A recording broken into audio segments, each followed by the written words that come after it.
Testing. 1, 2, 3, testing. This is the part of the tape where we waste a little time so that you can make sure the sound is on and that it is on just right. Not too low or you won't hear me, and not too high. So that the neighbors on the next block won't hear all the wonderful things we're going to do here. Whew. You see, we want everybody to be happy. And that is why we give you a little time to make yourself comfortable. Just stretch a little, maybe. Get yourself a little eats. While you're at it, would you mind getting me a liverwurst and rye with plenty of mustard on the side? Thank you very much.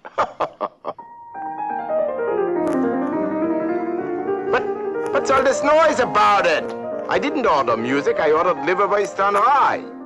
But maybe it's good because now that we begin, I can talk directly to you. And to you, and you. Oh, yes. Now I can officially say, hello, boys and girls, mummies and puppies, uncles and aunties, nieces and nephews, hippopotamuses and hippopotamuses, dogs, cats, goldfish, and all my fine feathered friends, whatever you are. Hello there. Now, just in case you are wondering who I am, well, I am Professor Ludwig van Dyke. How do you do? How do you do? What's good for me is good for you, like carrots and beans and all sort of greens, kale and spinach. Wait, I'm not finished. That's pretty good. They are good for me and they're good for you. And I wash my hands before each meal and drink my milk. How good I feel. Good hours I keep with plenty of sleep. What's good for me is good for you, and you, and you, and you, too. Or is it 3? No, I guess it's 2. All right, now that we have been properly introduced, and we all know who we are and where we are, let me tell you why we are here. Me especially. I am here to tell you stories. Stories like you never heard before. And I am going to sing a little, and I'm going to maybe dance a little step or two. I do the twist or the mambi or the bossa nova. Anyway, I bet that you never knew that Professor Ludwig van Dyke was in showbiz. Ooh, what a showman I am. Show off is more like it, I imagine. I don't know. All right, maestro, with a 1 and a 2 and the old soft shoe. Ho-ho! Ooh, that brings back memories. Yes, I remember when I was on the stage. People threw apples, tomatoes, oranges, peaches, grapefruit, and sometimes they even threw the old soft shoe. That's what they did. Oh, how they appreciated my great talents. Oh, it was such fun. Well, anyway, on to the story that I promised you. But before we begin, I want to try an important experiment. All right? Is everyone ready? All right, we take a deep breath. Oh, come on, you. Take a deep breath. What are you scared of? That's better. All right, now pull in your tummy. You, fatty, pull it in. All right, now hold it. Hold your tummy in like that. Hurts, doesn't it? All right, you can go ahead and breathe now. My engineers just told me that you can breathe because the whole world just shrunk. Now, speaking about the world shrinking, isn't it wonderful the way our astronauts circles the Earth in no time at all? But if they sneeze over the West Coast, they are over the East Coast before you can even say Gesundheit. You know, talking about speed, I think I better get on with the stories before we run out of tape here. I bet you didn't know that the professor was a beautiful storyteller. That's right. I tell stories like you wouldn't believe it. I don't even believe it. But the one last thing before I begin, I want everyone to try something. Everybody laugh. You know why I wanted you to laugh? Because now I'm going to tell you a very sad fairy tale. Well, it's not a sad fairy tale, I don't think. But the sign on the book here says, grim fairy tale, so I assume that it's sad, wouldn't you? No, that isn't it at all. Actually, Mr. Grimm is the man who wrote many of the stories that you know, like, for instance, Little Red Riding Hood, Cinderella, Snow White, and many, many others. The ones I am going to tell you about are a little different because they was handed down to me by a long, long line of different storytellers. Now, the first story is about Little Wet Riding Hood. That's right, Wet Riding Hood. You see, she lived in a rainforest where it was always raining cats with dogs. Now, isn't that silly? Who ever heard of it raining cats and dogs? Everybody knows it rains cats and wolves. At least it did where Little Wet Riding Hood lived. One day when she was walking through this drippy forest, splash, whoops. No wonder Riding Hood was so wet. Didn't her mommy ever told her not to walk in puddles? Poor Riding Hood was drowning, and she yelled, "Help, help, please, someone save me." Suddenly there was a great big splash right next to her, and a voice said, "Fear no more, little girl. I will save you, because you see this badge here? I is a junior lifeguard." Actually, he wasn't a junior lifeguard at all. That was a fake badge. Actually, he was a wolf in disguise. And when he pulled her out of the water, she thanked him with gratitude. And the wolf whispered to her. He said, "Hello, little girl. I'm Johnny Wolf. Tell me, what are you doing out here all alone, kid?" Well, Wet Riding Hood told him that she was taking a basket of food to her sick grandmother. She asked him if he would like to eat some. Well, when the wolf smelled the pickle juice that had spilled in the food basket, she was taking a bottle of pickles over to the grandmama, he smacked his lips from the smell of the pickle juice and said, "By Jove!" That's the first wolf I ever saw that wore a monocle. He said, "By Jove, this is for me," is what he said under his breath. But just then he heard someone was approaching, and he decided to wait for Wet Riding Hood at her grandmother's house. And with the speed of a wolf, he ran through the woods and into the house without even knocking. And he took grandmother by surprise and locked her up in the closet, put on a nightgown, and watched television. No, what am I saying? He didn't watch television. He put on her nightgown because he wanted to look like her, and then he climbed into her bed. Now, meanwhile, Little Wet Riding Hood was approaching her grandmother's house unawares. She knocked on the door, and there was no answer. She looked in the living room, and there was no one there. She looked in her grandmother's bed, and aha! Ho, ho, ho! There was someone there. And we know who it was, don't we? But we're not telling yet. Grandmother was there with her cap pulled over her face, and she looked a little weird, if not strange. "Oh, grandmother," Little Wet Riding Hood said, "what big ears you have." "The better to hear you with, mine child," was Grandma's reply. "Oh, grandmother, what big eyes you has," Wet Riding Hood said. "The better to see you with, my dear."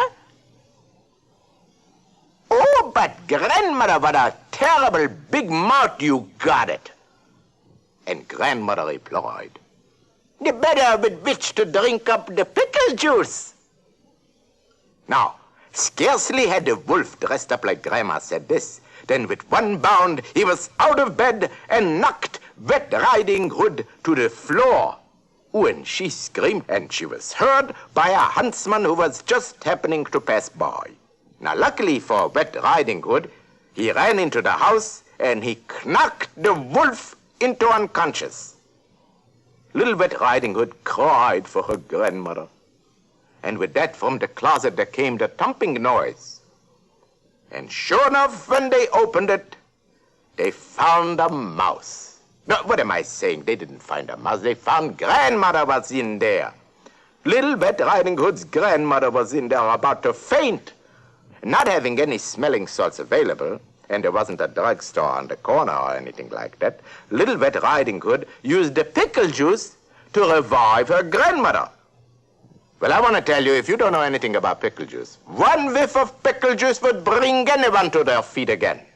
And especially grandmother who had a fondness for pickle juice. Well, she not only whiffed it, but she drank it down before you could say piccalilli. And she was on her feet again. They were all so happy about this that they celebrated over a great big jug of pickle juice that Grandma kept on the side for just such an occasion. Well, when they were through, the huntsman who had been passing by and came in and cracked the wolf on the head, you remember, and saved him. Well, he took the wolf away, while Little Red Riding Hood went splashing gaily home through the rainy forest. Whew. And I want to tell you, I am glad that it's over, because between the splashing puddles and the pickle juice, this can get to be pretty messy. Besides, I have to let you in on something. This is between you and me. Don't tell anybody. I can't stand pickle juice. Besides, I will tell you, the professor makes a much better drink. I call it Professor Ludwig van Dijk's Weepy Cola. First, you squeeze the juice from an onion. One day I'm going to finish my experiments with this new drink of mine. But I keep flooding my workroom with tears. Anyway, in the meantime, did I ever told you about the time when I was on the wild animal half-ferry? Ha ha ha! You see, I didn't pay full price on the safari, and that's why we called it a half-ferry. That's terrible. Anyway, one day I was sitting in the jungle taking a little snooze for myself, and suddenly I heard myself snoring. And this is strange because people doesn't hear themselves snoring. So I knew it had to be something else, and it was. It was a lion, a ferocious lion, roaring. I said, it was a lion, a big ferocious lion was roaring. Meow, meow, meow. That's better. When I call for a lion, I want a lion, and I'm not lying about that. Boy, well, to continue. There were lions to the right of me, tigers to the left of me, leopards in front of me, and crocodiles in back of me. And I was surrounded by wild animals. I was in the middle of the local zoo. That's where I was. But did I budge? Did I run in the face of imminent danger and dreadful peril? After all, they could have eaten me for supper. No, sir, not me, not Professor Ludwig van Dijk. I didn't run, I stayed right there. What else could I do? Some dunderhead had put chewing gum on my chair and I couldn't get up. Well, on to bigger and taller tales, like Jack and the Cornstalk. Now, I know everyone thinks it's Jack and the Beanstalk, but I'm going to let you in on a little secret if you promise not to tell anyone. You promise? Raise your right hand, say, I promise. All right. Now, once there was a poor little boy named Jack who lived in a tiny house with his mother, and all they owned was a cow. Now, one day, seeing that there was nothing left to eat, Jack's mother told him to take the cow to the marketplace and sell it. Oh, poor Jack, you don't know how terrible it was for him. He loved that cow, but he knew that there was no grass for her to eat, and he knew that it was a terrible situation for that cow. So he hoped that when he went to the marketplace that some good person would buy her and would treat her nice. Well, on the way to the market, little Jack was stopped by an old man. The man offered him a bag of beans in trade for the cow. Well, Jack is not going to just sell his cow for such a little thing like a bag of beans. No, sir, Jack knew his cow was worth more than a bag of beans, but he did think maybe if the man offered him a nice watermelon. A watermelon has plenty of seeds, he thought, and who knows, someday he might have a whole field of luscious watermelons. Well, Jack's mouth watered. Slop, slop. That's the watering mouth sound. Like that, I think it's. Anyway, what would his mother say if he traded a cow for a watermelon? What would your mother say if you traded your cow for a watermelon? Well, just then, the man interrupted Jack's thoughts, and he said, "Little boy, I got just the thing for you," he said. "I got a big bushel of corn." And when he got home and his mother saw Jack carrying the bag of corn, well, naturally, she was very angry, and beside that, she was annoyed. She said, "I sent you to the market to sell the cow, and look what you brought back." Of course, now we know it could have been worse. Jack could have brought back a bag of beans or a watermelon instead of a bushel of corn. Anyway, that night they had some of the corn. And then soon after they ate supper, Jack put the rest of the corn in the backyard. And after having such a busy day, he went to bed and to sleep. In the morning, when they woke up, Jack's mother discovered that the corn was missing. And this was the very last bit of food that she had, and she was very upset about this. But remember, boys and girls, if you feel very blue about this, behind every cloud, the sun is shining. Well, anyway, the sun was certainly shining on Jack's backyard that day, because right there in the middle, a cornstalk was growing, and growing, and growing.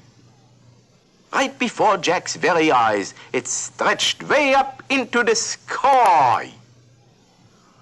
Well, naturally, Jack was very excited at seeing this.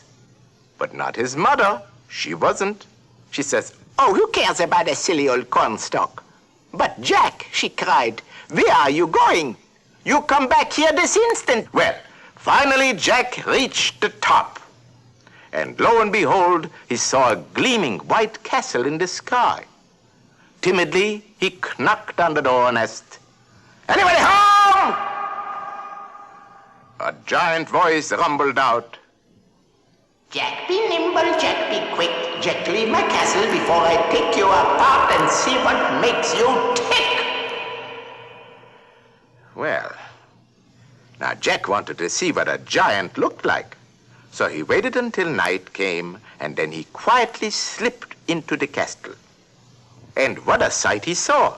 The giant was stretched out on the floor asleep. And right next to him was a white hen who was laying shiny golden eggs. Just at that moment, a mysterious voice whispered and told Jack, "Pick up the hen and run for your life." Now, no sooner had he done this than the giant woke up with a roar. Say, Mr. Sound Engineer, I said the giant woke up with a roar. Would you give me a roar, please? Not you personally. I meant from the sound effect. Meow, meow, meow.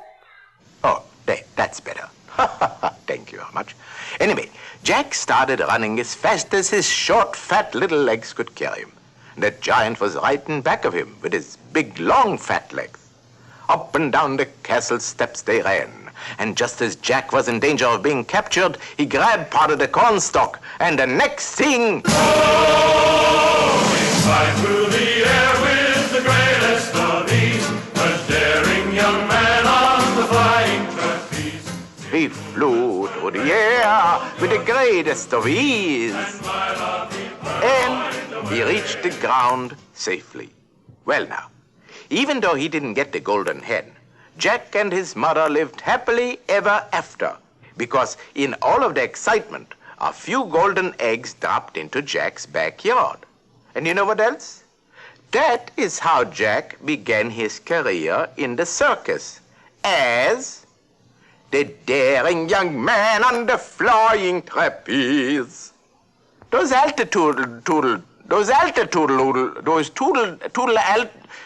high places sure makes me dizzy. I bet you didn't know that the professor was once in the circus. Well, I was.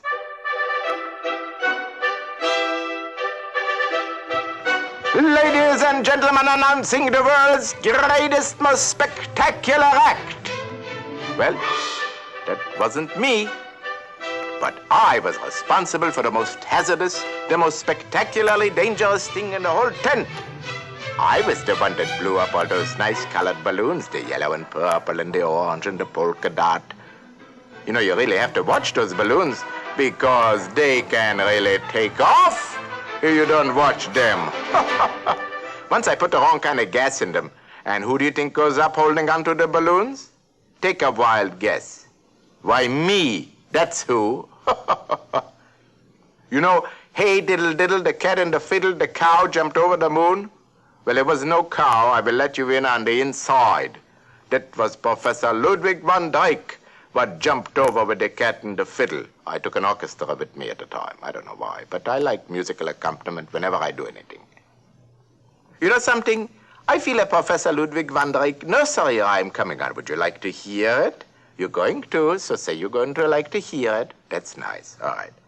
You know, these things happen to me from time to time. Like some people get hiccups, others get tummy aches. I get nursery rhymes running through my head, barefoot most of the time.